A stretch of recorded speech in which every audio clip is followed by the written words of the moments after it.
Assalamualaikum dan selamat pagi. Salam sejahtera kepada anda di luar sana. Pada jam ini adalah Awani Pagi. Kita bersiaran, saya Gigi Ahmad dan juga Hafizi Rosli. Kita bawakan... Hafizi Rosli itu saya. Betul. Dan pada jam ini kita akan bawakan berita-berita yang mendapat perhatian di astroawani.com. Apa yang pasti semuanya, saya kira rakyat Malaysia sekarang ni tengah peka dengan apa yang sedang berlaku. Dan kita boleh lihat daripada apa yang daripada kita punya Twitter, social media, bagaimana rakyat Malaysia sangat menumpukan dengan kemelut politik yang sedang berlaku sekarang. Jadi kita akan mulakan dengan berita pertama. Tapi sebelum tu kita nak cerita dulu mengenai baju kita. Ya. Disponsor oleh Captain Batik. Nampak yang cantik baju Gigi, begitu juga dengan saya. Dan sesuai lah untuk dipakai untuk weekend ni. Dan kalau weekend ni sebenarnya banyak aktiviti-aktiviti yang anda boleh lakukan. Riadah, pergi kenduri kendara dan sebagainya. Dan untuk sebelum anda pergi keluar, pergi beriadah dan sebagainya, ini berita-berita yang perlu anda tahu. Seperti semalam, kemelut politik tanah air nampaknya masih belum ada kesudahannya lagi. Dan kita masih menantikan, setiap hari ada saja update-update yang terbaru kita terima. Dan kali ini kita nak kongsikan kepada anda, ini statistik ataupun ini merupakan kalau kita lihat perkiraan daripada media-media semua melihat kepada sokongan untuk calon Perdana Menteri. Jadi antara nama yang telah dicalonkan adalah Tan Sri Muhyiddin Yassin dan juga Datuk Seri Anwar Ibrahim. Apa laporannya, Gigi? Ya, kalau kita tahu semalam ada kalau tak silap saya, 3 atau 4 media statement yang menyatakan sokongan kepada mana-mana ahli politik yang mereka rasakan layak menjadi Perdana Menteri ke-8. Jadi Pakatan Harapan telah mencalonkan Datuk Seri Anwar Ibrahim, Muafakat Nasional dan juga Bersatu bersama 11 lagi daripada Kem Azmin menyatakan sokongan kepada Tan Sri Muhyiddin Yassin. Tapi dalam artikel yang kami bawakan ini, apabila perkiraannya dicampur, Muhyiddin mendahului Anwar sebagai PM ke-8 dan Muhyiddin juga merupakan ahli parlimen Pagoh, mendahului kiraan sokongan ahli parlimen. Itu kita panggil kiraan ahli sokongan ahli parlimen. Sokongan itu diterjemah melalui sejumlah 97 ahli parlimen daripada 6 parti. Ia merangkumi Bersatu 36, MP UMNO 39, PAS 18, MCA 2, MIC 1, PBRS 1 dan menjadikannya keseluruhan 97 ahli parlimen. Dan manakala Datuk Seri Anwar Ibrahim mendapat sebanyak 92 sokongan yang merangkumi 3 parti, PKR 39, Amanah 11 dan DAP 42. Dan sehingga 7.30 Jumaat petang semalam, beberapa parti kita lihat masih lagi belum menyatakan sokongan mereka. Dan kalau kita lihat adalah parti-parti yang belum menyatakan sokongan mereka adalah GPS, Gabungan Parti Sarawak, sebanyak 18 kerusi parlimen. Warisan dengan 9 kerusi parlimennya, PBRS 1, GBS 2, APCO 1, PSB 1 dan juga Bebas 1. Namun hari ini kita telah, jika semalam juga setelah dikejutkan dengan satu laporan berita mengatakan GPS tidak akan menyokong parti yang bekerjasama dengan DAP. Namun mereka menyokong mana, kita masih lagi belum ketahui kerana belum ada kata sepakat daripada mereka. Tapi mereka telah memberitahu, telah memberi makluman awal yang bahawa mereka tidak akan bekerjasama dengan gabungan yang berpakat dengan DAP. Dan itu kata daripada GPS sendiri. Dan dalam masa yang sama, kalau lihat kemelut politik ini, nampaknya progres yang kita beritahu semalam, ada satu progres yang sangat baik. Itu berlangsung selepas mesyuarat Majlis Raja-Raja yang berlangsung sekitar 11 pagi semalam. Betul. Dan kemudiannya beberapa parti kita lihat mengadakan pertemuan khas. Mereka bermesyuarat dan kemudiannya keluarlah beberapa kenyataan untuk memberitahu sokongan masing-masing ke atas ahli parlimen yang layak menjadi Perdana Menteri ke-8. Dan itu saya kira, dan hari ini kita tengok dari segi kiraannya Tan Sri Muhyiddin Yassin mendahului. Rasanya progres kita sudah lama semakin ke hadapan, tidak lagi ada perbalahan dan kita harap ia terus mendapat mencapai satu kata putus. Ya Hafizi, kerana ia sudah memakan masa, kalau saya kira ialah 5 hari. Dan rakyat sejak daripada Ahad lagi ya. Sejak pada Ahad, dan rakyat tentunya pada awalnya keliru, tidak tahu apa sebenarnya yang berlaku, dan kini kesemuanya mungkin sudah peka. Dan kita harapkan kata putus itu dicapai dengan adil dan saksama, dan kemudiannya kita dapat maksudnya senario politik ini dapat berjalan seperti biasa. Dan sebenarnya bukan saja di peringkat persekutuan, malah dengan kemelut politik yang melanda ini, ia juga mengakibatkan terkesan dia juga melibatkan negeri-negeri juga turut terkesan. Dan antara negeri-negeri yang terkesan jika kita bawakan sebelum ini adalah negeri Johor, negeri Kedah, Perak dan juga Melaka. Itu ramalan awal antara negeri yang terkesan.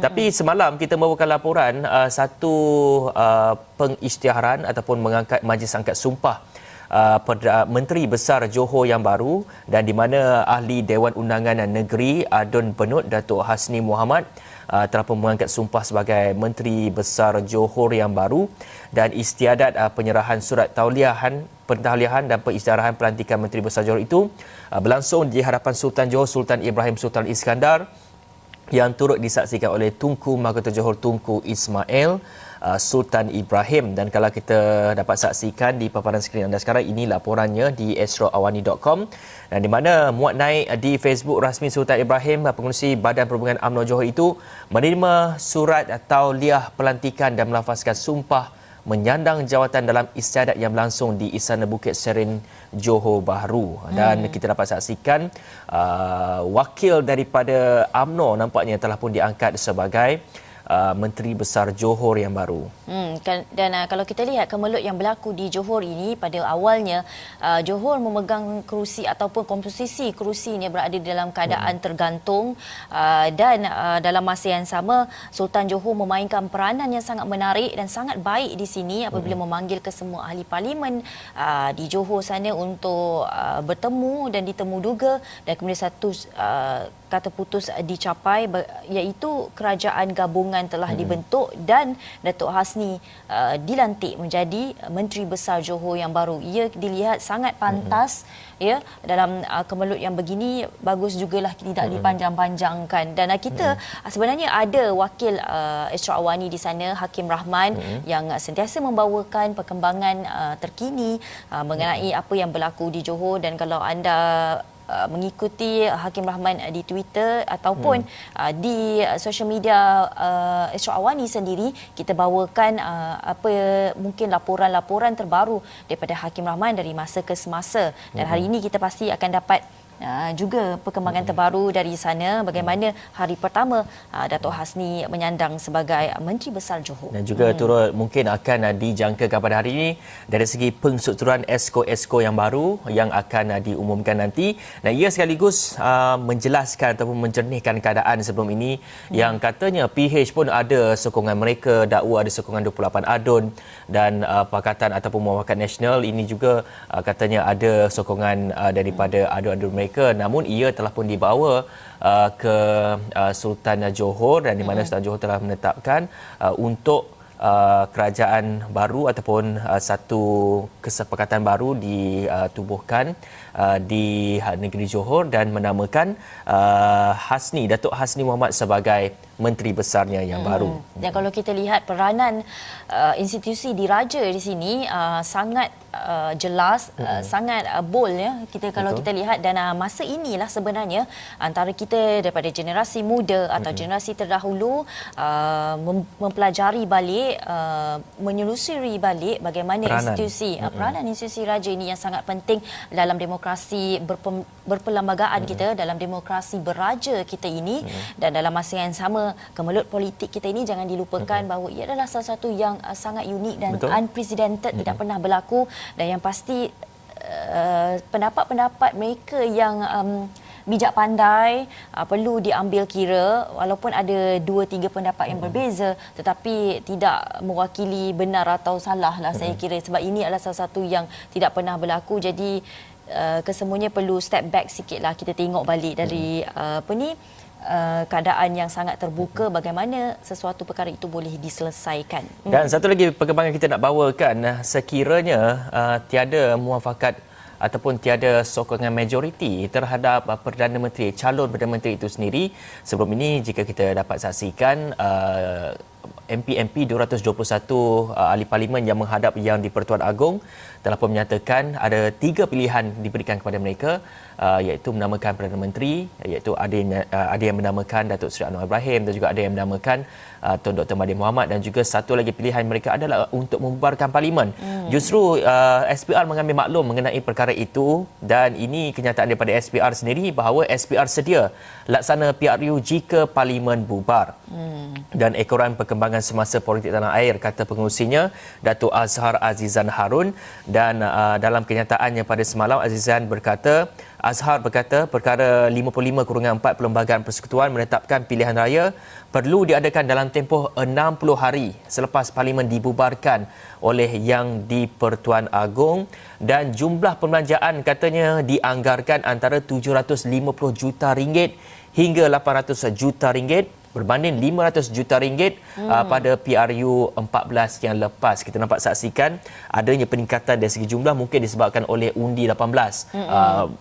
Mungkin banyak remaja-remaja yang sebelum ini undi hanya dibenarkan kepada mereka yang berumur 21 dan ke atas. Dan kali ini apabila diberikan peluang kepada mereka yang berumur 18, nampaknya dari segi populasi ataupun dari segi bilangan orang yang layak untuk mengundi itu makin meningkat, justru meningkatkan lagi kos ataupun perbelanjaan yang akan diperuntukkan untuk PRU yang akan datang ini. Dan dalam masa yang sama, dalam kita mengira untuk mengambil keputusan untuk mengadakan pilihan raya, dalam masa yang sama ada persoalan-persoalan yang dilontarkan berkenaan dengan kos berkenaan. Adakah pada saat-saat ekonomi kita sedang menghadapi situasi krisis ini, perlukah kita mengeluarkan sejumlah yang banyak mengadakan pilihan raya? Dan dalam masa yang sama, persoalan kedua adalah mereka yang berumur 18 tahun ke atas ini yang baru saja mengundi untuk pertama kali, adakah mereka sudah bersedia atau adakah mereka memahami senario keseluruhan apa yang berlaku dalam mana untuk mengadakan ataupun untuk mengundi keputusan yang tepat. Itu banyak persoalan-persoalan yang dilontarkan oleh rakyat di luar sana. Namun untuk jumlah pengundi jika PRU 15 diadakan masih lagi belum di finalize lagi berapa jumlah pengundinya. Dan jika kita nak recap semula, pada PRU 14 seramai 14.9 juta pengundi ataupun rakyat layak untuk mengundi, melibatkan pengundian mereka melibatkan di 222 parlimen dan juga 505 ahli Dewan Undangan Negeri di setiap negeri kecuali di Sarawak. Okey. Jadi itu antara perkembangan yang kita boleh bawakan, dan ini juga kita mahu tahu dari faktor keselamatan juga. Dan ada satu kenyataan daripada Ketua Polis Negara, dan kepada anda semua di luar sana, kata Ketua Polis Negara, jangan risau, keselamatan negara terkawal, dan PDRM memberi jaminan bahawa keselamatan negara dalam keadaan terkawal ketika kemelut politik ini masih belum menunjukkan tanda reda. Tan Sri Abdul Hamid Badur kata rakyat tidak perlu khawatir dengan dakwaan segelintir pihak yang kata kononnya ada pihak luar yang mahu mencampuri urusan negara. Dan satu perkara yang lagi tentang spekulasi kehadiran Panglima Angkatan Tentera Jeneral Tan Sri Effendi buang ke Istana Negara, itu adalah katanya satu perbuatan tidak bertanggungjawab, sedangkan kehadiran kami untuk memberikan taklimat terkini mengenai keselamatan negara. Dan sebelum kita nak berehat seketika, apakah kita nak lihat apa antara yang menjadi tumpuan-tumpuan di newspaper ataupun di akhbar-akhbar yang lain, iaitu kita mulakan dengan The Star, dan di mana dapat saksikan sekarang ini The Star menyajikan berita mengenai pelantikan Menteri Besar Johor yang baru. Dan seterusnya adalah berita harian. Berita harian menunjukkan nampaknya di muka hadapannya adalah Muhyiddin ataupun Anwar, calon Perdana Menteri yang akan dibawakan oleh dua gagasan ini. Latar belakang tu kuning, mewakili diraja. Bagaimana raja yang akan akhirnya membuat keputusan mengenai siapakah Perdana Menteri yang ke-8. Dan nampaknya ada Putrajaya di situ. Siapa yang akan menuju ke Putrajaya selepas ini? Itu antara dia punya pelambangan dia. Dan seterusnya adalah paper New Straits Times.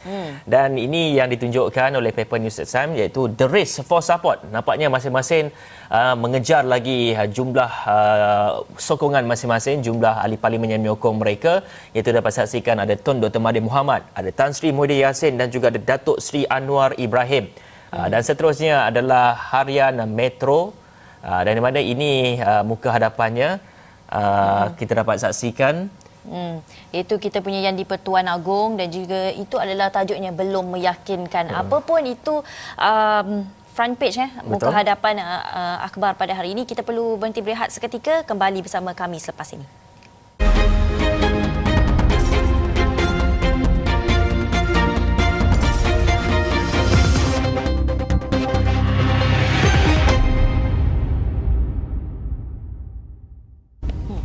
bertemu lagi kita dalam Awani Pagi dan pastinya pada jam ini kita bawakan berita-berita yang mendapat perhatian di astroawani.com dan sebentar tadi kita ada bawakan mengenai progres kemelut politik negara, tapi politik-politik juga kita perlu tahu juga perkembangan terkini mengenai wabak yang membahayakan ataupun wabak dunia ini iaitu COVID-19 yang mana perkembangan terbaru di dalam Malaysia ini, Malaysia telah menyekat sementara kemasukan pelawat dari Korea Selatan. Dan penyekatan ataupun Malaysia, sekatan yang diberikan sementara itu terhadap kemasukan semua pelawat dari Korea Selatan, termasuk warga negara asing yang pernah berada di bandar Daegu dan daerah Cheongdo dalam tempoh 14 hari sebelum ketibaan di negara ini. Dan ini kata daripada Kementerian Kesihatan Malaysia KKM, memaklumkan sekatan itu turut meliputi pelawat yang melakukan transit melalui Malaysia.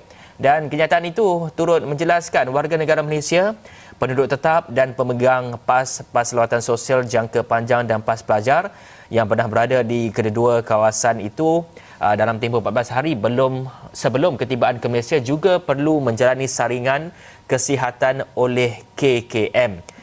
Dan katanya dari segi kawalan di pintu masuk antarabangsa juga, Jabatan Immigration akan terus meningkatkan kawalan mereka dan juga akan turut menyediakan kaunter khas untuk pelawat dari Korea Selatan, Jepun, Itali dan Iran. Dan 4 negara ini antara negara yang terkesan teruk di luar China. Dan negara-negara ini mencatatkan jumlah kematian yang agak tinggi dan juga jumlah kes yang positif juga agak tinggi. Ini antara 4 negara yang terkesan selepas daripada negara China. Dan yang pastinya tindakan Kementerian Kesihatan Malaysia untuk menyekat kemasukan pelawat dari Korea Selatan ini saya kira sangat-sangat pantas dan sangat tepat pada ketika ini kerana Korea Selatan kalau kita lihat ada peningkatan dari segi kematian dan juga jangkitan di sana. Dan untuk langkah awal haruslah kita menyekat sementara kemasukan pelawat Korea Selatan dan juga rakyat Malaysia juga baru-baru ini telah pun dinasihatkan untuk tidak pergi ke Korea Selatan buat sementara waktu kerana wabak COVID-19 ini. Dan kita dapat saksikan juga antara negara-negara lain di jiran-jiran negara jiran kita adalah Singapura. Semalam ada katanya 2 lagi kes positif COVID-19. Dan juga kita nak bawakan satu lagi perkembangan iaitu seperti apa yang Gigi katakan tadi, rakyat Malaysia disaran tangguh perjalanan ke wilayah di isytihar wabak dan antara negara-negaranya seperti Korea Selatan, Jepun, Itali, Iran selain daripada China yang telah diisytiharkan sebagai wabak, kawasan wabak COVID-19 ini. Apa perkembangan seterusnya, Gigi? Ya, ini adalah dalam masa yang sama tiada penyebaran dalam komuniti dikesan di Malaysia. Itu kata Ketua Pengarah Kesihatan Datuk Dr. Nur Hisham Abdullah yang menyifatkan bahawa sebanyak 77 sampel jangkitan pernafasan akut teruk atau SARS dan 70 sampel pengesanan kes influenza-like illness ILI telah diuji dan kesemuanya didapati negatif, menunjukkan ketiadaan penyebaran dalam komuniti. Dan kata daripada Ketua Pengarah Kesihatan Datuk Dr. Nur Hisham Abdullah, katanya pihaknya telah pun meningkatkan SARI dan ILI seperti Gigi katakan tadi untuk COVID-19 kepada seluruh rakyat Malaysia untuk mencari komuniti yang tersebar dalam kalangan kes-kes sebenarnya SARI itu adalah jangkitan pernafasan akut teruk ataupun dikatakan sebagai SARI, kita panggil SARI lah. Seluruh rakyat Malaysia untuk mencari komuniti yang tersebar dalam kalangan kes-kes yang teruk dan ringan. Dan beliau berkata semasa taklimat khas yang diadakan bersama Pengarah Pertubuhan Kesihatan Sedunia WHO bagi rantau Asia ataupun rantau Pasifik Barat, para peserta menerima maklumat terkini mengenai situasi COVID-19 di wilayah Pasifik Barat dan diberi taklimat mengenai penemuan misi bersama WHO China itu.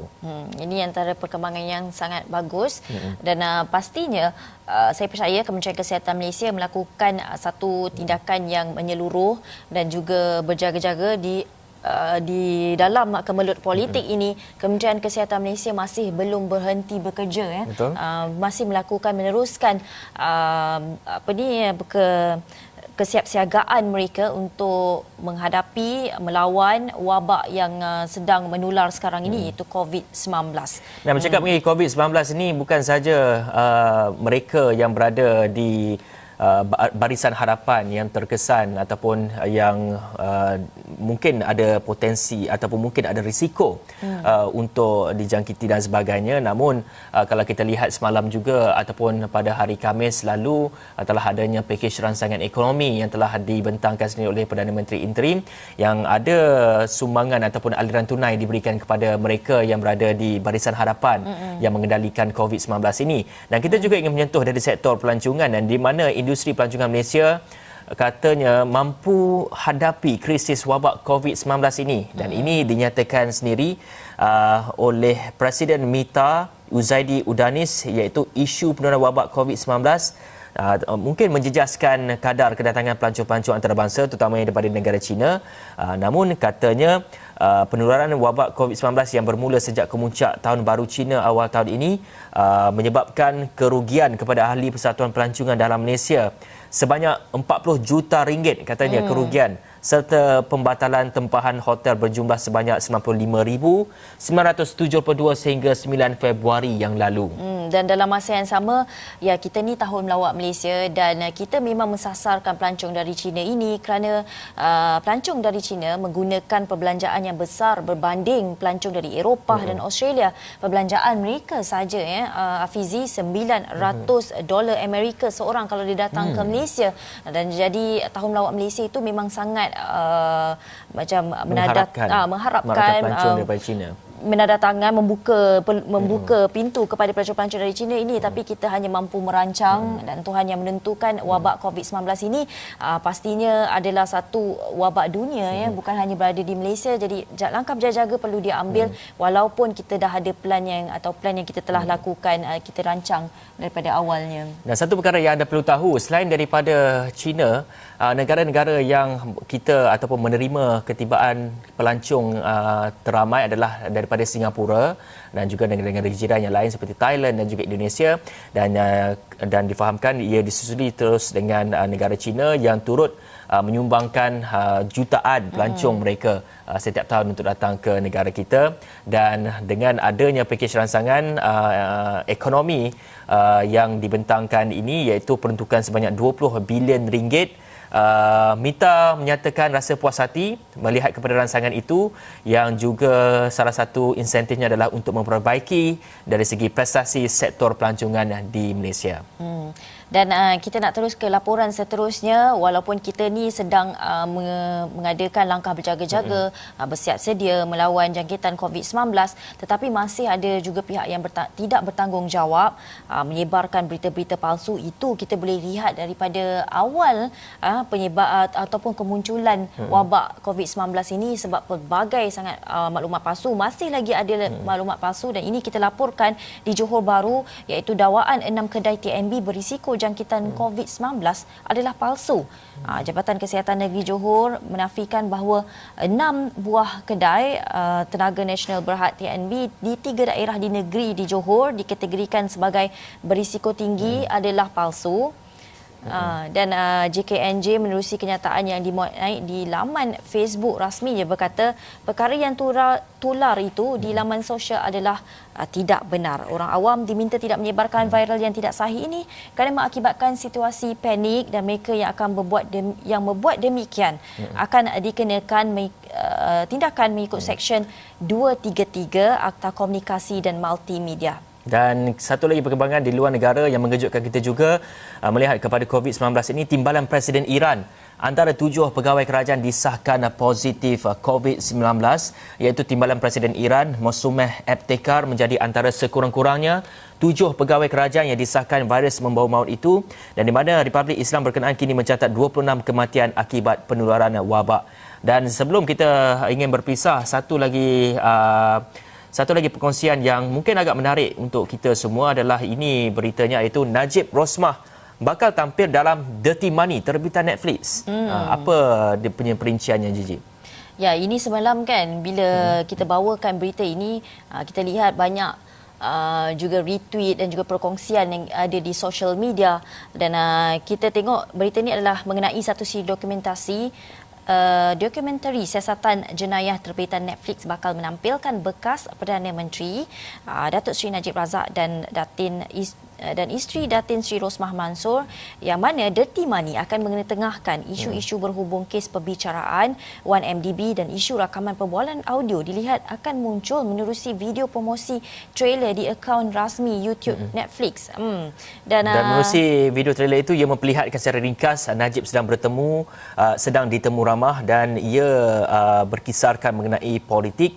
Dan ini katanya iaitu seorang isteri kepada ahli politik mempertikaikan, iaitu mereka juga mempertikaikan dari segi seorang isteri kepada ahli politik boleh memiliki kemewahan seperti ini, dan itu yang ditemu ramah menunjukkan foto barang kemas dan juga sebagainya. Dan Dirty Money merupakan sebuah dokumentari yang memperincikan 6 cerita yang belum pernah dibongkarkan, termasuk dakwaan isu skandal pengubahan wang haram dan juga rasuah dalam dunia perniagaan. Dan ia dikatakan akan berada ataupun akan mula disiarkan pada 11 Mac ini. Nanti kita tengok ada 6 cerita di situ, dan salah satunya adalah menampilkan cerita Datuk Seri Najib Razak bersama Datin Sri Rosmah Mansor. Dan apapun kita pun sudah sampai di penghujung Awani Pagi. Dan selepas ini kita akan bersama dengan Rizal Zulkafli untuk memperincikan ataupun untuk berdiskusi mengenai isu-isu politik di tanah air kita. Dan teruskan bersama kami di channel 501 Awani, dan juga anda terus mengikuti kami di astrawani.com. Saya Hafizi Rosli. Saya Gigi Ahmad. Terima kasih kerana menonton. Bye.